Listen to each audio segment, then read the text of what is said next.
스티브 도나휴라고 하는 사람이 있습니다. 사하라 사막을 종주하는 여행을 하고 난 다음 그 경험을 가지고 인생의 사막을 어떻게 헤쳐가야 될 것인가, 그것을 이제 서로 나누는 책을 하나 썼습니다. 그 책의 이름이 사막을 건너는 6가지 방법입니다. 원제를 가지고 얘기한다면 Shifting Sands, 사막을 헤쳐가기, 뭐 이렇게 번역할 수 있겠습니다만, 우리말 번역에서는 그 책의 줄거리를 따서 사막을 건너는 6가지 방법, 이렇게 옮겨 놓았어요. 사막에 들어서게 되면 지도를 따라가지 말고 나침반을 따라가라. 첫 번째 충고입니다. 사막의 지형은 시시각각 변해요.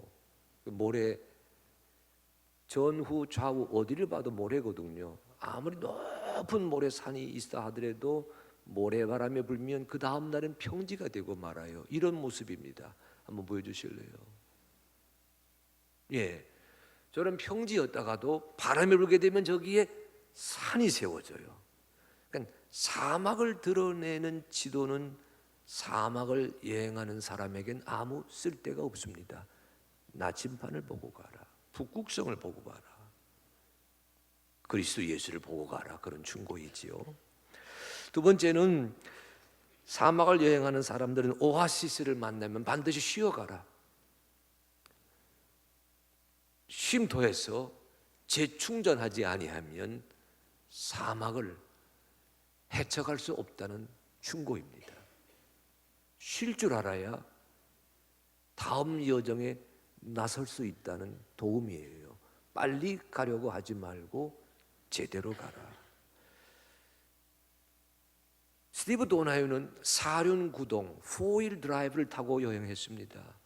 가다가 이 집차가 모래에 박혔어요.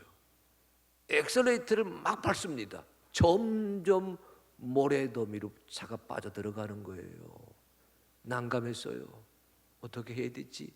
근데 마침 지나가는 차가 있었습니다. 마침 그를 세우고서 도움을 요청했더니 그분이 이렇게 충고했어요.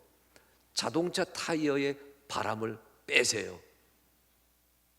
타이어에 공기를 뺐더니 신기하게도 바닥 표면이 넓어져 가지고요, 모래 무지에서 벗어날 수 있었습니다. 여러분, 어려움을 만나면 인생 계급장 내려놓아야 된다, 그런 뜻이겠죠. 그 다음 또 이렇게 충고합니다. 사막을 여행하려면 함께 가야 되지만 그러나 혼자서 갈 줄 알아야 된다. 여행에서 소중한 건 동반자거든요. 그러나 궁극적으로 여행은 나 혼자서 헤쳐가야 될 과제가 있는 일정입니다.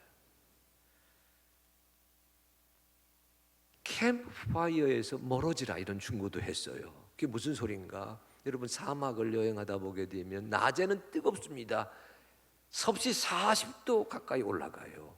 저녁엔 춥습니다. 영하 4도 5도로 떨어집니다. 그러니까 일교차가 무려 하루에 45도가 되는 거니까 여러분 짐작하실만 하지요. 사막의 밤은 춥습니다.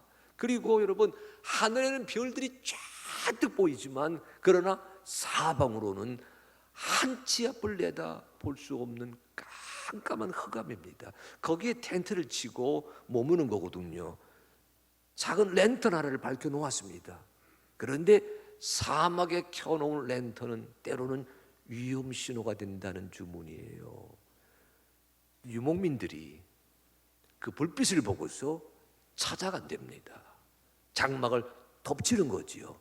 천막을 덮치는 거지요. 흉악범이 급습할 수 있기에 사막의 밤은 무섭다고 하는 이야기입니다. 그래서 스티브 도나휴는 이렇게 말을 해요. 사막의 어둠 속으로, 시련의 어둠 속으로 나설 줄 아는 용기가 있어야만 사막 여행은 이루어갈 수 있다. 6번째 팁은 이런 팁입니다. 두려움과 불안의 국경선에서 멈추지 말아라. 이 사하라 사막의 넓이가요, 제가 자료를 찾아보니까 남극 대륙에 버금갈 정도로 넓어요. 그러니까 여러 나라가 공유하고 있거든요. 그러니까 이 종주하다 보니까 여러분 국경선을 지나가게 되지 않습니까? 근데 국경선을 지키는 경비다가 까닭없이 붙들고 있을 때가 있어요.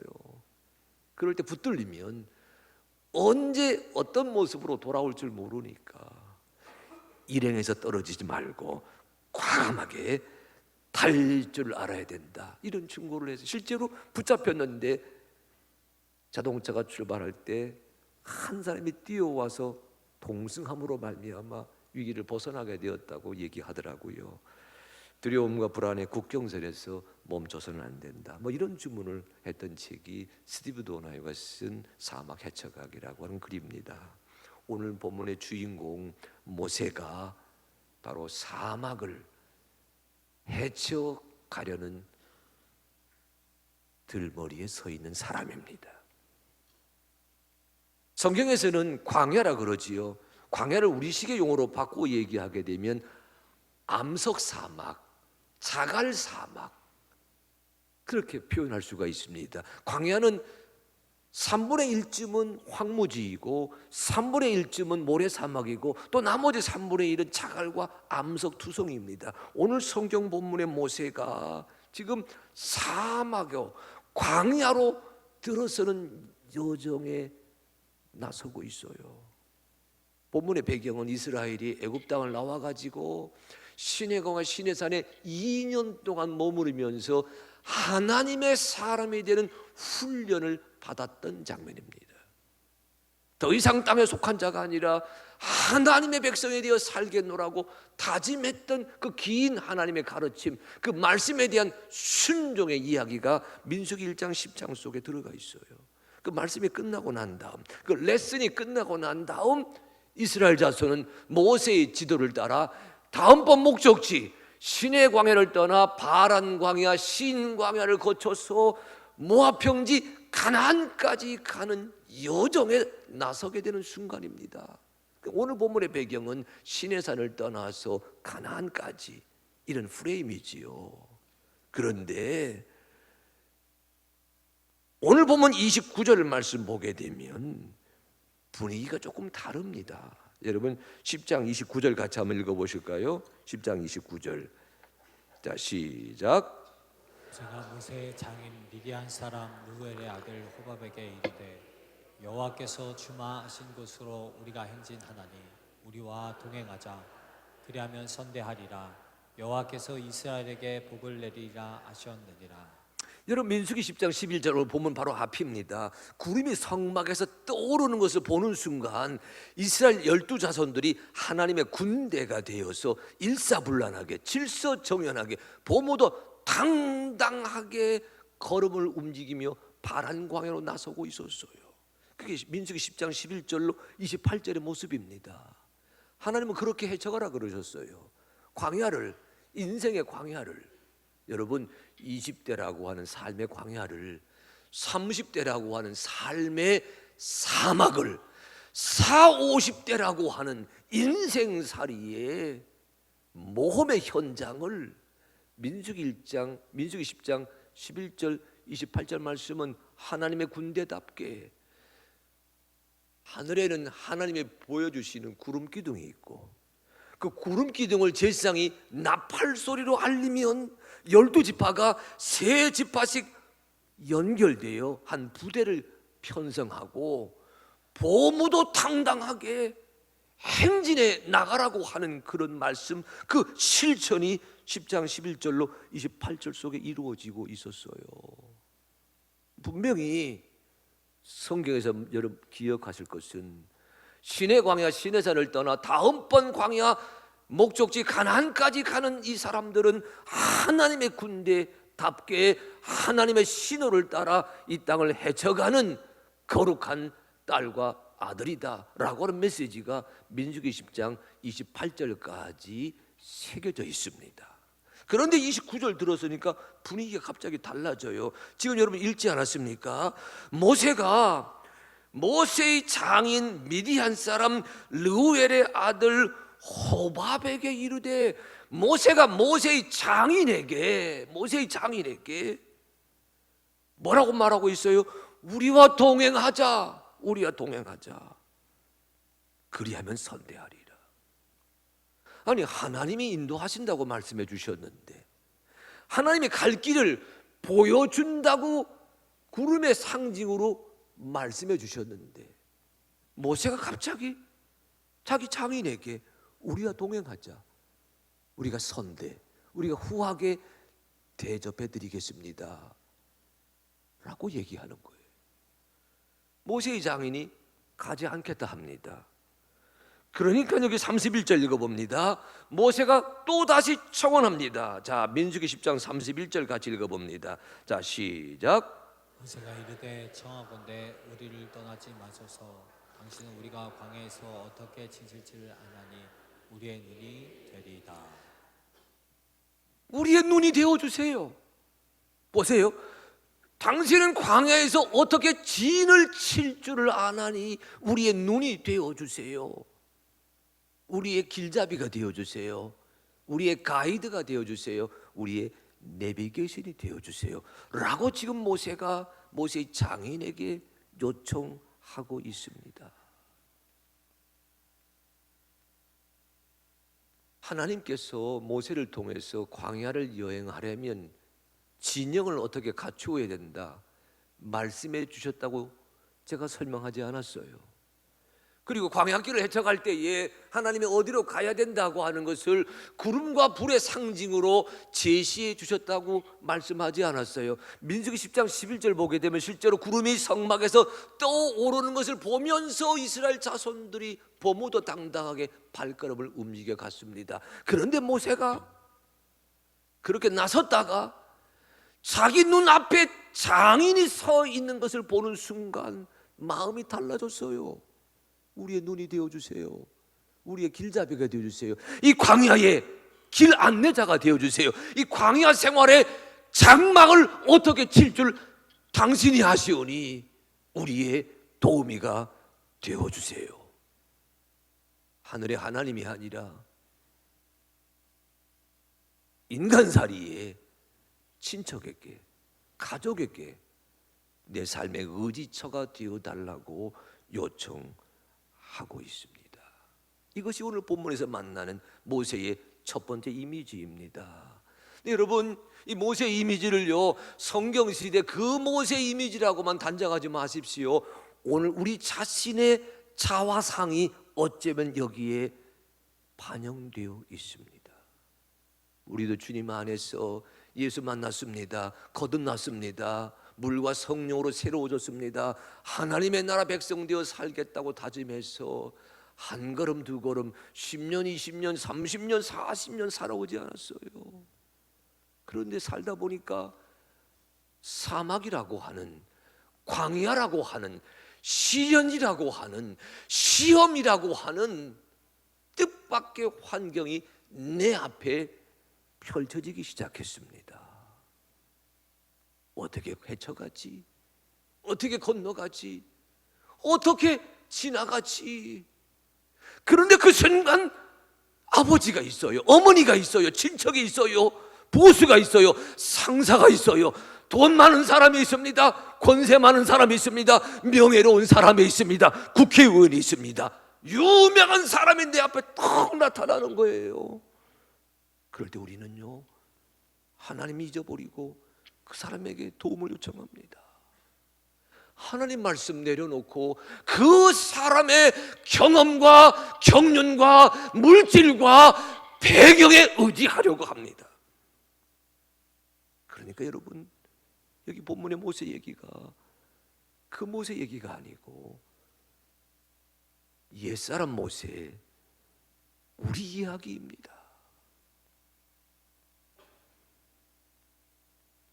눈을 들어서 하늘을 바라보게 되면 구름과 불의 상징을 확인할 수 있을 터인데 그거 보지 아니하고 앞에 서 있는 사람을 쳐다보다가 당신이 나의 길잡이가 되어주세요 라고 하면서 주저앉고만 그 모습이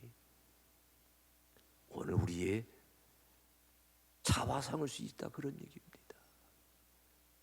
지난 목금토 사흘 동안 하얼빈 한인교회를 다녀마시고 하얼빈에서 유학하는 우리 젊은이들을 지난 20년간 그리스도 예수의 제자로 세우셨던 박선민 목사님 모셔서 우리 청년부 청년 공동체 겨울 집회 인도해 주셨어요. 그분의 말씀 중에 이 대목이 저를 많이 즐겁게 했습니다. 하얼빈에 오는 식구들 보게 되면 대개가 다 모태신앙이라는 거라. 예수의 제자로 양육해야 되는데, 주님의 사람으로 키워야 되는데 이 모태신앙이다 보니까 다 못한다는 거예요. 얼마나 은혜가 되고 깨달음 되든지 모태신앙은 못하는 사람이다. 지금 모세가 옛사람 모세에게로 돌아가 있는 장면입니다. 오늘 본문 읽어가면서 이 모세의 모습 속에 나의 모습을 비춰보는 그런 은혜가 먼저 있어야 됩니다. 여러분, 저는 모세를 나무라지 않아요. 왜냐하면 모세 앞에 서 있는 이 장인은 대단히 유능한 사람이거든요.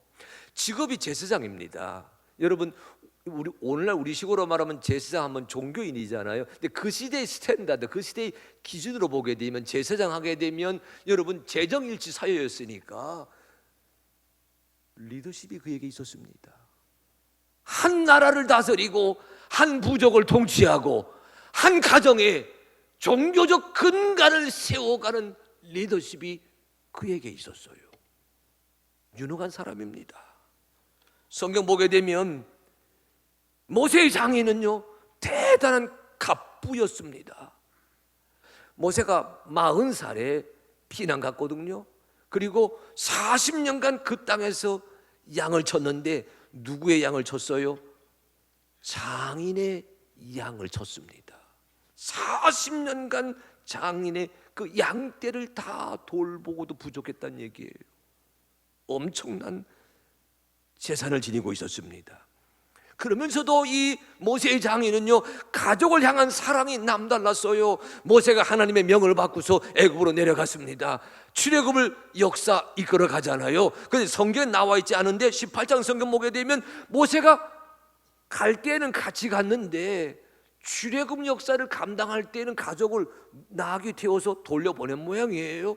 18장 1절 성경 말씀 보게 되면 이 모세의 장인이 자기 딸 십보라지요, 모세의 아내가 된 그 딸과 그가 낳은 두 아들을 사위가 하나님의 일을 하는 동안 대신 맡아서 돌보고 양육하고 있었습니다. 가정적인 사람이었어요. 모세가 출애굽을 성공적으로 이끌었습니다. 소문이 들리잖아요. 눈으로 가서 확인하고 싶었어요. 달려갔습니다. 즐겁게 만났어요. 반갑게 만났어요. 내 사이 모세가 어떻게 이스라엘 60만 공동체를 통솔하는지 지켜보았습니다. 하루 종일. 그랬더니 엉망이에요. 모세에게 재판받기 위해 사람들이 찾아오는데 줄을 길게 서 있거든요. 하루 종일 길을 서 있는 백성들을 보면서 이 장인이 모세에게 충고합니다. 이 사람아, 그렇게 해서는 안 돼. 1000부장, 100부장, 50부장, 10부장을 세워서 작은 일은 그들에게 다 맡기고 자네는 하나님 앞에서 판가름해야 될 큰 재판만 맡으면 되는 거야. 무슨 소리지요? 그에겐 매니지먼트, 경영 능력도 있었습니다. 모세가 그 이드로에게 우리의 길잡이가 되어주세요 라고 요청했던 것이 인간적으로는 무리하지 않다고 하는 얘기예요. 게다가 지금 이 미디안 제사장, 아주 뭡니까? 모세의 장인 제사장은요, 그 미디안에서 시내산까지, 시내산의 미디안까지 여러 번 오르락내리락 하였기에 광야의 길을 훤히 알고 있는 사람입니다. 그 모세가 그에게 요청하는 건 당연하지요. 그러나 성경은 하나님의 사람 모세에게 이렇게 말하는 겁니다. 눈으로 보는 장인이, 눈으로 보는 식구가, 눈앞에 서 있는 보스가 아무리 명망 가고 아무리 덕망 가고 아무리 재산 가고 아무리 경험이 많은 사람이라 하더라도 하나님의 사람이 되었으면 하나님의 방식대로 인생의 사막을 헤쳐갈 줄 알아야 된다. 그것을 말하려고 하고 있어요. 여러분, 오늘 성경에 수수께끼 하나가 있습니다. 한번 같이 읽어볼까요? 자, 민수기 10장 29절 다시 한번 읽어봅니다. 민수기 10장 29절 전반절만 읽습니다. 자, 시작. 모세가 모세의 장인 미디안 사람 르우엘의 아들 후밥에게 이르되. 거기까지 다시 읽습니다. 다시 자, 시작. 모세가 모세의 장인 미디안 사람 르우엘의 아들 후밥에게 이르되. 여러분, 우리가 흔히 모세의 장인하게 되면 그 이름을 뭐라 부르지요? 이드로라 부릅니다. 출애굽기 3장과 8장에서는 그 장인의 이름이 이드로예요. 그러나 여러분, 출애굽기 2장 모세가 도망자 되어서 애굽에서 미디안으로 갔을 때 아주 아리따운 처녀 하나 만나지요. 그 사람을 소개할 때엔 제사장 르우엘의 딸이다 소개하니까 출애굽기 2장에서는 그 장인의 이름이 르우엘입니다. 그런데 오늘 성경에서는 그의 이름이 뭐예요? 호밥입니다. 성경학자들은 이 문제에 대해서 이런저런 많은 설명을 하고 있어요. 저는 그러나 오늘 말씀을 이렇게 풀어가려고 합니다. 보십시오. 모세의 장인의 이름이 하나가 아니고 세 개예요. 경우에 따라서는 르우엘, 경우에 따라서는 이드로, 경우에 따라서는 호밥. 한 사람인데 장소에 따라, 상황에 따라, 경우에 따라 그 이름이 달리 불려지고 있습니다. 이것이 무엇을 암시할까요? 적어도 오늘 성경에서 가만히 묵상해 보십시오. 저는 이 말씀을 이렇게 풀어갑니다. 모세가 은혜 안에 하나님 사람 되었고, 모세가 말씀 안에 하나님 사람 되었고, 모세가 하나님 섭리 안에 하나님 사람 되어 여기까지 왔으면 사람을 믿지 말고, 사람을 의지하지 말고, 사람을 의존하지 말고 전능하신 하나님을 의지하라고 하는 그 말없는 도움말이 모세 앞에 서 있는 인간의 정체를 세 가지로 헷갈리게 표현해 놓았다. 저는 그렇게 생각을 해요. 무슨 소리입니까? 인생이란 사막을 헤쳐갈 때, 여러분, 내 나이가 20대든 30대든 40대든 50대든 70대든 인생은 아직 한 번도 가보지 않은 시간을 향해 나아가는 어드벤처 모험입니다. 그러기에 인생살이는 광야고 사막이에요. 여러분, 다짐하십시오. 그리스도 예수 안에서 새 사람 되었으면 하늘에 계신 아버지를 아바 아버지라고 부르는 자로 부름받았고 양육받았고 선택받았고 파송되었다고 다짐하고 있으면 여러분, 인생살이의 시련에서 사람이 아닌 전능하신 하나님, 구원의 하나님, 성령의 하나님을 여러분의 인생길에 길잡이로 모시게 되기를 간절히 소망합니다. 사람이 아니라 하나님이라고 하는 것을 일깨워 주시려고, 하나님은 한 분, 그 이름 변하지 않습니다. 여호와 하나님 변하지 않습니다. 예수 그리스도 우리 하나님 변하지 않습니다. 성령 하나님 삼일체는 변하지 않습니다. 변하지 않은 그 한 분로 하나님을 의지하면서 이 삶의 사막을 헤쳐가게 하여 주시옵소서. 상황에 따라 달라지고, 경우에 따라 달라지고, 형편에 따라 달라지는 인간을 의지하는 예수님의 제자 되지 말게 하시고, 믿음의 주요 온전케 하시는 주 하나님을 바라보며 나아가는 주의 백성들 되게 하여 주시옵소서. 그래서 그 다음 대목, 여러분, 그 다음 대목 33절과 34절에서는 하나님께서 모세를 이렇게 다듬어 주십니다. 여러분, 33절, 34절 같이 읽습니다. 자, 시작. 그들이 여호와의 산에서 떠나 삼위 길을 갈 때에 여호와의 언약궤가 그 삼위 길에 앞서가며 그들의 쉴 곳을 찾았고, 그들이 진영을 떠날 때에 낮에는 여호와의 구름이 그 위에 덮였었더라. 아멘. 저는 이 구절에서 크게 감동했어요. 모세가 좀 모자랐잖아요.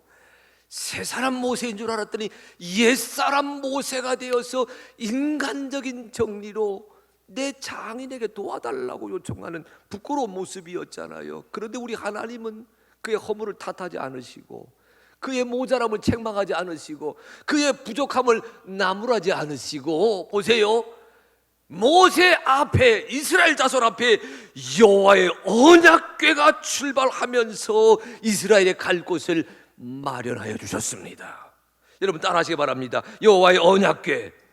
다시, 여호와의 언약궤가 앞서가며 여호와의 구름이 덮여섰더라.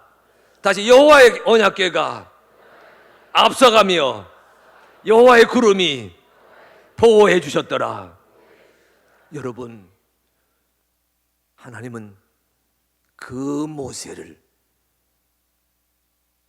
여호와의 언약궤가 앞서가는 그 장면을 보여주시면서 하나님 뒤를 따라가게 하셨고,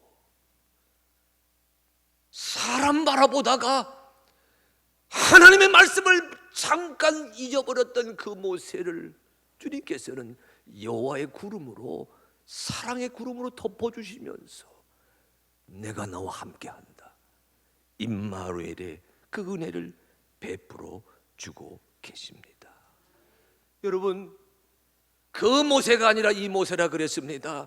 그 모세가 경험했던 그 은혜가 우리도 경험하는 새로운 은총인 줄로 믿습니다. 따라하십시오. 여호와 하나님이, 다시, 주 하나님이, 십자가의 주님이, 성령의 하나님이 우리보다 앞서가십니다. 아멘. 여호와의 언약궤가 사흘 길을 앞서갔다. 하나님의 언약궤가 여러분보다 앞서가신다는 사실, 이걸 성경의 말씀으로 눈으로 보지 말고 삶으로 체험하실 줄로 믿습니다. 주님이 앞서가신다는 얘기예요. 앞서가신다는 얘기예요. 주님이 여러분을 이끌어 주신다는 이야기입니다. 저는 이것을 늘 이렇게 기도하고 있어요. 내가 가려고 하는 길, 나보다 주님이 먼저 앞서가신다. 저는 새벽에 기도할 때마다, 기도를 시작할 때, 기도를 끝날 때 늘 이렇게 기도합니다. 제 기도가 여러분 기도 되기를 바랍니다. 따라하십시오. 걸음마다 길이 되었습니다. 다시, 걸음마다 길이 됩니다. 다시, 걸음마다 길이 되소서. 아멘은 한 분 하시네. 제 삶의 과거와 현재와 미래를 이 말에 얹어 놓았어요. 걸음마다 길이 되었습니다. 하나님이 앞서가시니, 예수님이 앞서가시니 내 삶의 걸음마다 길이 되었습니다. 오늘도 성령님이 주관하시니 걸음마다 길이 되고 있습니다.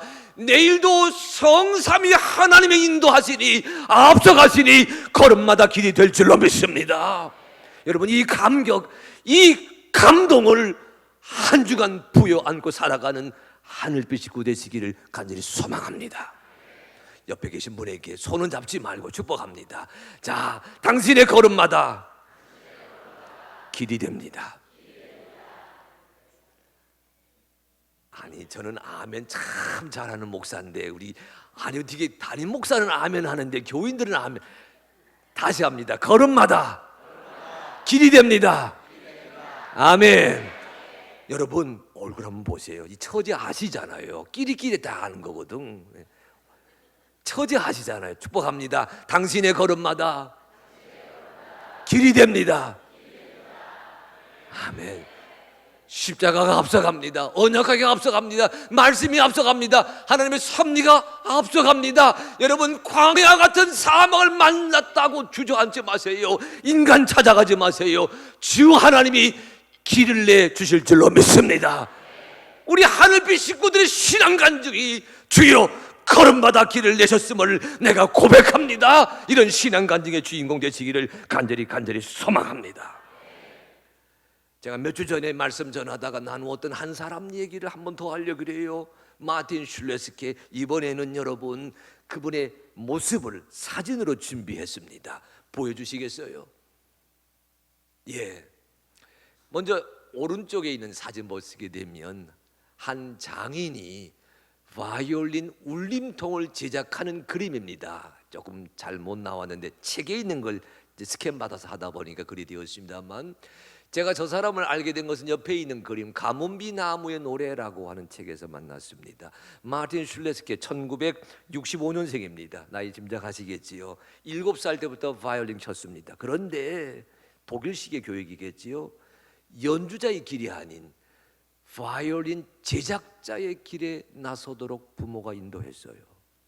평생 동안 바이올린 첼로 제작하는 일에 헌신했습니다. 지금은 마이스터, 세계 유수의 손가락 몇 개 안에 드는 대단한 인물이 되었습니다. 우리 성가대 잘 아실 거예요. 우리 바이올린 하게 되면 명품 중에 명품이 뭐예요? 여러분 스트라디바리. 그거 아니잖아요. 그거잖아요. 그런데 이 스트라디바리가 고장이 나게 되면 누구에게 맡기느냐? 수선을 마틴 슐레스케, 이 사람에게 맡깁니다. 제가 쭉 자료를 찾아보니까 세계 유수한 오케스트라, 그 수석 주자 바이올린 하는 사람들이 있죠. 그들은 지금 마틴 슐레스케가 제작한 그 바이올린을 연주하고 있다 그래요. 근데 이분이 한 얘기예요. 책에서 한 얘기예요. 바이올린 제작하는데 가장 소중한 작업은 울림통을 만드는 작업입니다. 나무를 찾아야 돼요. 그 나무가 제가 지난 몇 주 전에 말씀드린 가뭄비 나무입니다. 수목 임계점에서 자라고 있는, 하늘 높이 꼿꼿이 자라면서 뿌리는 땅 깊이 내리는 그런 나무만을 산속에서 찾아다가 켜가지고 말려가지고 그걸 가지고 바이올린 울림통을 만드는 일에 혼신의 힘을 다해요. 그런데 제가 오늘 드리려고 하는 말씀은 그가 무슨 말을 하냐면, 바이올린 울림통을 제작하다가 그가 깨닫게 됩니다.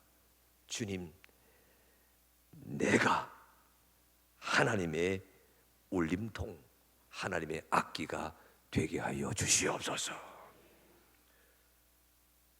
오늘 성경에서 여러분 35절 36절 말씀 보게 되면 모세가 이렇게 달라져 있는 것을 볼 수가 있어요. 여러분 민수기 10장 35절 36절입니다. 같이 읽어보십니다. 자, 시작. 주의 대적들을 흩으시고 주를 미워하는 자가 주 앞에서 동하게 하소서 하였고, 그가 쉴 때는 말하되 여호와여 이스라엘 종족들에게 돌아오소서 하였더라. 아멘. 따라하십시오. 여호와여 일어나사. 다시 여호와여 돌아오소서. 다시 여호와여 인도하시고 여호와여 함께 하소서. 여러분 아까 오늘 말씀 본문의 처음은 모세가 그의 장인 호밥에게 우리의 눈이 되어주세요, 어처구니 없는 질문했잖아요. 그래서 책망받았잖아요. 근데 마지막은 보세요. 하나님의 언약궤가 앞서가고 있는 것을 다시금 눈에 확인하면서 하나님의 구름이 딸의 처지, 아들의 처지, 아파하고 있는, 병상에 있는, 쓰러져 있는, 파산되었다고 여겨지는 그 살아가는 가족을 하나님이 덮어주시면서 인도하는 것을 경험하게 되자 그의 입에서 나오는 소리입니다. 여호와여 일어나소서, 여호와여 인도하소서, 여호와여 이끌어 주시옵소서, 여호와여 돌아오소서, 여호와여 함께하소서, 여호와여 임마누엘 인도하여 주시옵소서. 그러니까 여러분 모세의 말이 어떻게 달라지고 있어요? 모세가 지금 하나님의 악기가 되어 있습니다. 하나님이 일어나서 가신다고 하는 것을 입으로 고백하잖아요. 하나님이 돌아오신다는 건 입으로 고백하잖아요. 고백하는 것이 아니라 오늘 말씀의 주제에 살펴보니까 입으로 연주하고 있습니다. 여호와여 돌아오소서 연주합니다. 여호와여 함께하소서 연주합니다. 여러분 이 한 주간 살아가시게 될 때에 우리 하늘빛 식구들 한 사람 한 사람이 주님의 악기가 되어서 하나님의 도우심을 연주하게 되기를 축원합니다. 삶의 매듭매듭 자락자락마다 하나님의 악기가 되어서 하나님이 일어나신다, 하나님이 도와주신다. 하나님이 이끌어 가신다. 하나님이 살펴주신다. 악기가 되어 연주하는 이 한 주간 되게 하여 주시옵소서. 여러분, 이 말씀을 에베소서의 사도 바울은 이렇게 바꾸었어요. 에베소서 5장 19절인데 세 번역입니다. 우리 한번 다 같이 한번 읽어봅니다. 자, 시작. 시와 찬미와 신령한 노래로 서로 화답하며 여러분의 가슴으로 주님께 노래하며 찬송하십시오. 아멘. 따라하십시오. 서로 화답하며. 여러분, 성가대와 교사가 화답해야 됩니다. 화모제를 이루어야 돼요. 어른과 다음 세대가 화모니를 이루어야 됩니다. 남선교회, 여선교회가 화모니 이루어야 됩니다. 먼저 믿은 자와 나중 믿은 자가 화모니를 이루어야 됩니다. 우리 모두가 다 악기 될 때 솔로, 그것이 아니라 화모니를 이루는 아름다운 역사를 누리게 하시옵소서. 게다가 바울이 말합니다. 따라하십시오. 여러분의 가슴으로 주님께 노래하며 찬송하십시오. 여러분, 가슴으로 노래하는 악기가 되었어. 어렵습니다. 전염병도 있고요. 그러나 주님의 악기가 되어서 하나님이 내 가족은 도우신다, 내 사명은 지키신다, 나의 일들은 하나님이 인도하여 내신다, 하나님의 악기가 되어 울려 퍼지는 아름다운 역사가 이 한 주간을 살아가는 생명의 양식이 되실 줄로 믿습니다. 옆 사람을 축복하십시다. 당신은 하나님의 악기입니다. 아니, 왜 아멘 안 하세요? 다시 합니다. 당신은 하나님의 악기입니다. 우리 2층만 합니다. 2층만. 자, 하나님의 악기가 돼요. 하나님의 도우심을 연주하십시오. 아니, 나보고 하는 게 아니라 옆 사람에게 하라는 얘기지. 옆 사람에게. 자, 우리 아래층만 합니다. 자, 하나님의 악기가 돼요. 하나님의 인도하심을 연주하십시오. 사람은 아래가 많은데 아멘 큰 소리는 저 위층이 커요. 여러분, 그리 하시자고요. 사막을 헤쳐갑니다. 광야를 헤쳐갑니다. 하나님의 악기가 돼요. 여호와의 언약궤가 나보다 앞서가시고 하나님의 섭리가 나보다 앞서가시고 하나님이 내게 오셔서 나의 처지를 인도하시고 계신다. 하나님의 악기가 되어 이 살아계신 하나님을 연주하는 하늘빛 교회 되시기를 주님의 이름으로 축원합니다.